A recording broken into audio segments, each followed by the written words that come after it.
with our professional tester, to be honest. Uh, um, he didn't play test a lot, but he tested a lot of software, and I sent his ass packing basically. And you had less defense. And I had less defense. Oh yeah, that's fun to say, fun to share. So I was the bear again, and he had the head. And normally the bear, has a higher defense than the head, which which actually means in game. Now I'm going to leak some in-game information. When he would move into me and I have a higher defense, then he gets bounced back with damage. But during these rolls, I don't know what kind of shitty roll I had with my bear actually had less defense than the head. That means that as a bear, I wanted to move closer, but he could always move into me, knock me back, and give me damage as a head. Can you imagine? Oh my god. But still, I won.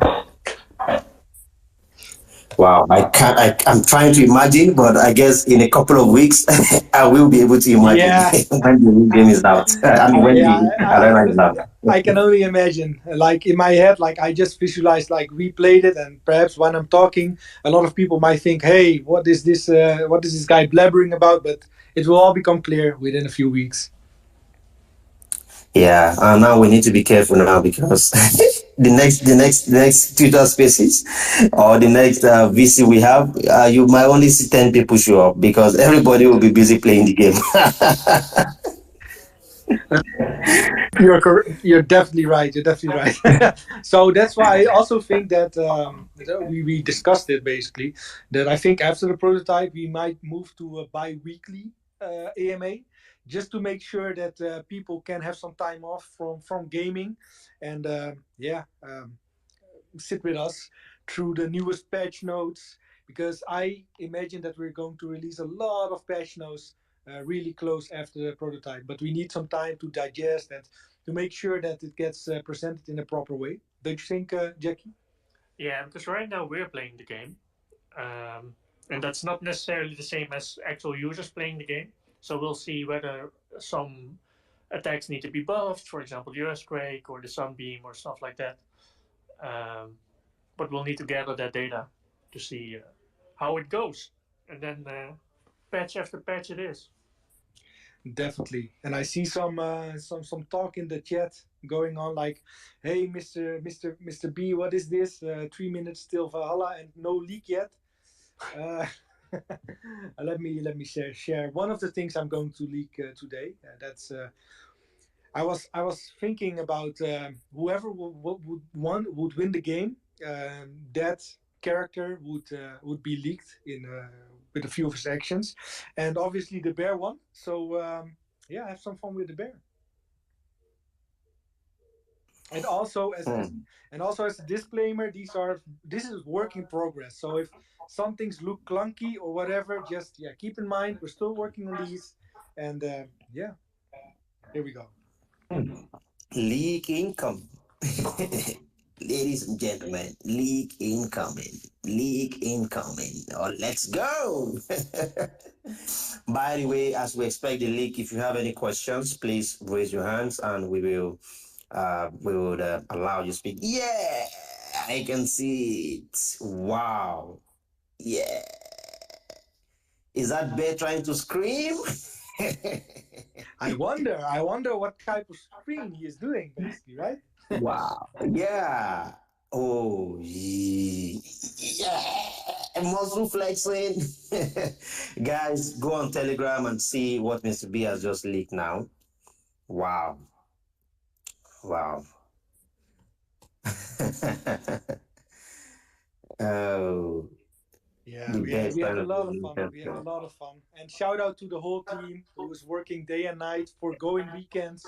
They're working in weekends, and you should imagine that some of them, they are not like crypto savvy, so they don't know our 24/7 work ethos, right? But still, Mhm. they know that we need to deliver, and they work on weekends. And I couldn't have been more proud on the team, basically. Wow. Valhalla team, salute to you. Thank you very much. Starting from you. And then to Jackie and others that we also don't know publicly. Thanks to all of you guys. Thank you. You guys are the real ones, walking behind the scenes. Thank you guys. Thank you. I think all I can say thank you. Well appreciated, Lintern. I'll tell them to add some extra sauce to that Lintern scream, just in case. Yes, yes, they should. Let that bear scream. So, what I wanted to share, like I'm going to perhaps leak a few more bear animations, and perhaps an updated view on the battle arena. But I think we also want to discuss some edge cases with you guys. Like we're going to answer a lot of questions, but perhaps some talk surrounding edge cases, because that's what we've been doing like the last few days, testing edge cases, play testing, and whatever. If you want to get some use out of Jackie being here, I would suggest perhaps yeah, adding a few minutes of talk regarding the edge cases. Absolutely. Do we want to start with that, or do we want to start with the questions first? Well, it's really hard to talk about edge cases when users don't really know the abilities yet. I guess because, for example, Mr. B talked about the head, and one of the abilities the head is able to do is we call the strong pew, and essentially that fires a ball of energy that travels one hexagon tile per turn. Now that ball flies quite straight, so you can imagine that it's easy to dodge. However, what you can do is perform another ability as yet, namely you redirect that ball of energy. But that's simple if you only have one ball of energy in play, if you have one strong pew in play. But what happens if you have two or more in play? And especially what happens when they collide with each other, when they're on the same tile, and when you want to redirect a specific strong pew, or what happens if you want to redirect another one, or whichever one. How do you select that one? Another thing we encountered was the head can teleport across the field, which may or may not be known. You're leaking stuff, Jackie. I'm not sure You're whether leaking. I don't remember what we already leaked and what we didn't leak. But anyway, the head can teleport. And one thing that happens is that the map shrinks every now and then, similar to Warzone, stuff like that. Yeah. The map shrinks, but are you then able to teleport to an area that has already shrunk, or that will shrink the next turn, because that will bounce you right back into the field, which may or may not cause damage to you, and thus change your position. But all these interesting cases we've been encountering the last few days and building edge cases for. So it's been an interesting few days. Legit. And this is just one of the edge cases we encountered. Or a few of them, like... some can't even happen naturally by yourself. Mm-hmm. For example, you have this ability called an earthquake. Jackie, come on. Which does things. But technically, you cannot account for certain things. Whereas there's an edge case where something can happen with the earthquake. Oh my God, Jackie! But, you're feeling leaky today. I was Mr. Leaky, but I think you are now on Valentine's Day. You are giving Valentine's gifts to all these people. Oh my God! Okay, so earthquake, teleport. Here we go. Lots of stuff essentially, but people will have something to look out for. That's true. Okay, so. I don't know if people saw my second leak in the chat, in the Telegram. Like I said, I smacked someone with that today, basically. It was the double claw. Oh, you smacked him with the double claw? Yeah, I hit him, basically. And I think I took like 40% of his HP with that move. I thought you sunbeamed him. Yeah, but that was the finishing move. Oh, get some like. No, I mentioned something. Did I Did not you? mention No, you something? didn't. Is this the first time I'm I'm going mentioning to something? like Jackie. Okay, let's just talk about the AMA. Yeah, Linter, let's get some questions going. Jackie, mute Jackie. Mute for 24 I'm hours. trying. I'm trying, bro. All right, guys. Anyone has any questions, please raise your hands. We can't see any hands yet, so that's why no one is being added. So, anyone has any questions, please. If you're raising your hands and you're sure, you might need to leave and rejoin just so that we can see your hands. Maybe Twitter Spaces is bugging out again. Any questions, please? Yet to see any hands. Twitter Spaces, please behave yourself today. Legit. Spacing, Twitter Spaces spacing all the time. So Yeah, spacing every week. I'm sure I will soon be kicked out again. It takes 20 minutes to kick me out, and then I have to rejoin. But while I'm still here, Twitter Spaces, please behave. All right, Pink Shark. Yes, Pink Shark, go ahead and speak. Hello, good morning. Happy Valentine's Day to everybody. I'm just waking up to all these leaks. It's awesome. Trying to write down all the moves that Jackie's leaking right now. Get some get some a little ahead of the competition. But my one question for today is about the guilds. I'm more curious to what are the guild functions going to be in game. So, we know that some scores will be together. We'll kind of have a guild leaderboard, possibly. But I'm just wondering what else, what else the guilds will do. What else you can do with a guild? What is the point of joining one? For quests, will you be required to have more people to do quests or to go raiding? Just a little bit more info with that. And what are the perks of being in a guild? well, yeah, thank you, Pink. That's those are pretty good questions. So I need to basically dump it down to the prototype, right? Because there are a lot of guild functionalities coming whenever we go to phase one. Some of which include indeed joint missions, world bosses, and capturing islands together, staking on them. But that's yeah, we're not there yet. So I want to keep it on the prototype. For the prototype, there will be a leaderboard. There will be a clan sign up. We have been discussing clan chat, but I don't know if that's there yet, and that's going to be patched later on. So not for the prototype yet, but later on, to have your own dashboard as a clan, and you can discuss stuff and whatnot. But one of the perks of being in a clan or a guild is basically what I kind of leaked, or yeah, I think I leaked it yesterday or the day before, that we're going to have one of our game designers join Discord and enter into a private chat with a few very active players and guild leaders, basically, or well, in your case, shout out to the Valkyries, perhaps a representative of the council that leads the guild. So that's one major perk. You'll be able to influence the game together with us, because yeah, you're an active player and you probably are the voice of a few active players within the community.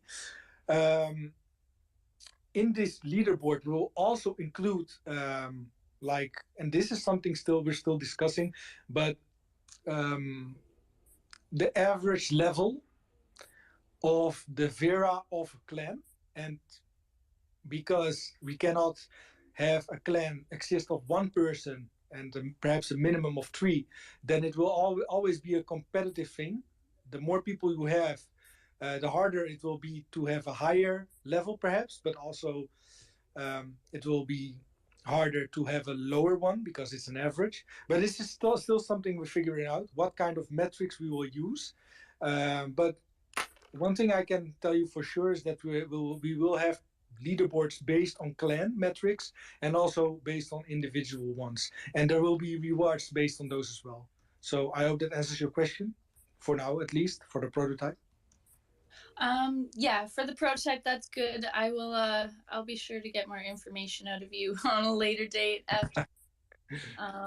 And I think that was pretty much it for today. I'm also going to pop in my usual request on the quest competition update, and that's it for me today. Awesome, thank you. And yes, the quest competition is still on our agenda and being looked at by our narrative or dungeon master, basically, right? The narrative designer, yeah. Yeah. Okay, awesome. Thanks, guys. Thank you. Spyros.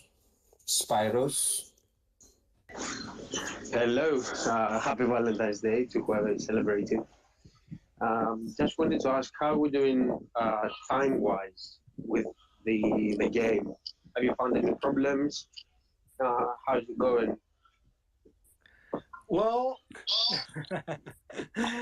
a really good question. Have we had problems? Yes, definitely. Like as in any, I think, game development studio, you find hiccups. You run into bugs. You run into edge cases, like Jackie just explained, and you try to figure them out. But yeah, right now, like I said, and that's one of the reasons I specifically mentioned that some people, some of the team are not having weekends, is because we want to deliver in the week we wanted to deliver. So we're still on schedule, but it's not without hiccups. That's for sure. But I'm dedicated with the team to deliver in the week we promised, basically. So. Perfect. Thank you very much.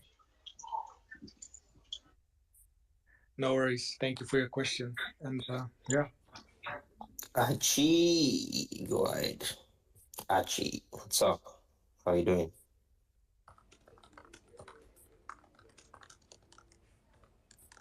Archie? Hey? Yeah, what's up? How you doing? I see you're speaking. All good. All good. Yeah, I thought you have a How question. are you doing, Mr. Brown and Jackie? I see you're in the same room. Yes, we are. You are like. Yeah, go ahead. Roommates. No. Like, let me jump in real quickly, Archie.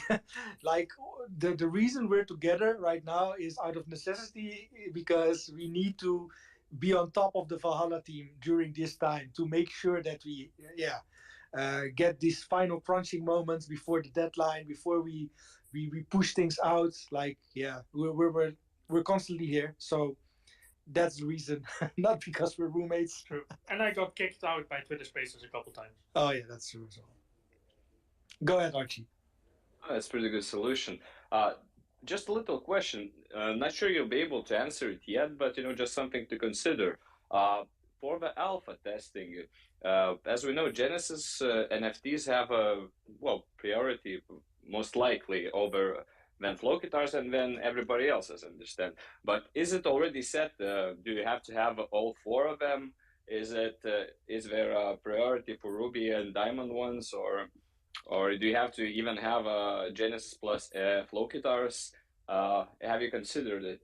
When can we expect it? Yeah, that's a good question. Really good question. As we move closer to the prototype, I think more clarity on this is necessary, also for people to get ready. So the first priority lane is going to be Ruby and Diamond holders. You don't need to have all 4 of them, even though holding all 4 of them will have an advantage in the eventual game. But for now, for the prototype, the first priority lane will be Diamond and Ruby holders. The next priority lane, so after this one, is going to be the Silver and Bronze holders, the Genesis ones. And then we have the Floki holders. And if by then the queue is still filled up, still clogged up, and we release the gemstones, then the gemstones will have priority, basically. But I hope, or perhaps not, by then, by the release of the Gemstones NFTs, that everybody will have full access. But I cannot promise that, so that's why I'm keeping in a safeguard that perhaps the Gemstones will also act as a priority lane. Does that make sense? Or? Thank you. It's actually a very clear and a concise answer. Much more clarity right now. Thank you for your work, guys. It's incredible. Can't wait to play it. Couple weeks only left, probably. Yeah, so we'll see you in the arena. Definitely. I'll see you in the arena. And talking about the arena, I'm going to drop a new sneak peek of the arena with some more textures. Like we promised you that what we shared and what you already loved was still work in progress, and this is yet another stage in the progress. Wow. Looking forward to that.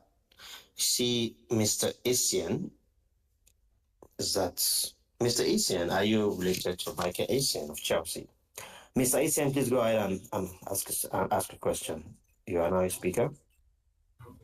Oh, okay. Thank you very much for this opportunity. I guess I'm probably a bit late. Am I audible, right? Yes, you are. Okay, cool. I would like to know when exactly is your schedule? When is the prototype coming out? Can I have a date?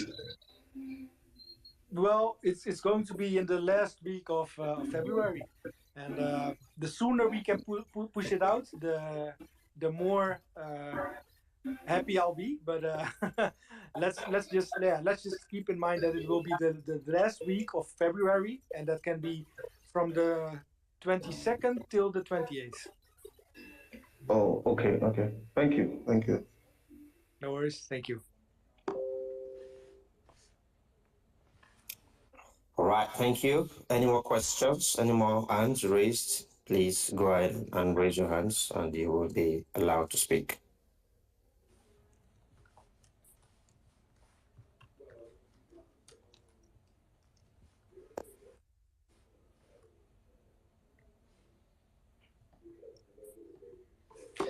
But if you don't have people talking, then we can just talk among ourselves, basically. So yeah, Linton, just interrupt us when we have more questions.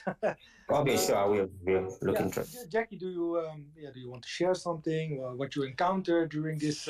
Well, apparently I already shared too much. Yeah, you like let's keep the abilities out of the out of the convo, but.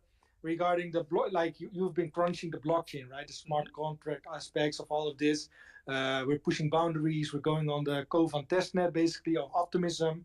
Perhaps you just want to share some stuff regarding. Yeah, one thing we're pushing is that we want everything to happen on the blockchain, to actually have the game occur on the blockchain, which means that matchmaking will happen on the blockchain, ability selection will happen on the blockchain, the entire battle verification system is on chain, the level up rewards, experience gain, stat gain, all that stuff is on chain, which brings interesting challenges because, well, for one, we have to take into account the gas costs, even if we're doing it on Kovan. We do have to take into account the operations that are needed. So in that sense, it feels similar to how they used to build games, for example, for the old devices. The Game Boy, the Commodore, you name it. Because essentially you only have limited space to work with and a limited amount of operations you can do before you run out of gas. And I'm not saying that necessarily because we're on an EVM-like chain, it would be similar on either Rust-like chains for like Solana or Haskell-like chains like such as Cardano. They all have similar problems. So in that sense, we just have to make sure that we make optimal use out of the operations we do use. And that's a fun challenge. Yeah, because I see you number crunching daily and trying to simplify stuff and whatnot. So would you say that is the majority of what you're doing right now, like doing math and trying to simplify stuff, or some of it is math. For example, and this is nothing against, for example, regular game design, but for some formulas you can make use of what we call floating point numbers or decimal point numbers. And not all blockchains have access to decimal numbers. For example, on Ethereum we don't have decimals. The decimals you see in tokens are actually sort of fake. We do that by using a certain variable called decimals that says, oh, there are this many decimals. But what then happens in the background is you have this enormous number. For example, if you have 9 decimals, then the enormous number is your amount of tokens multiplied by 1 billion, which has 9 zeros. decimals. Yeah, okay. But what this also means that sometimes you run into something we call rounding down issues.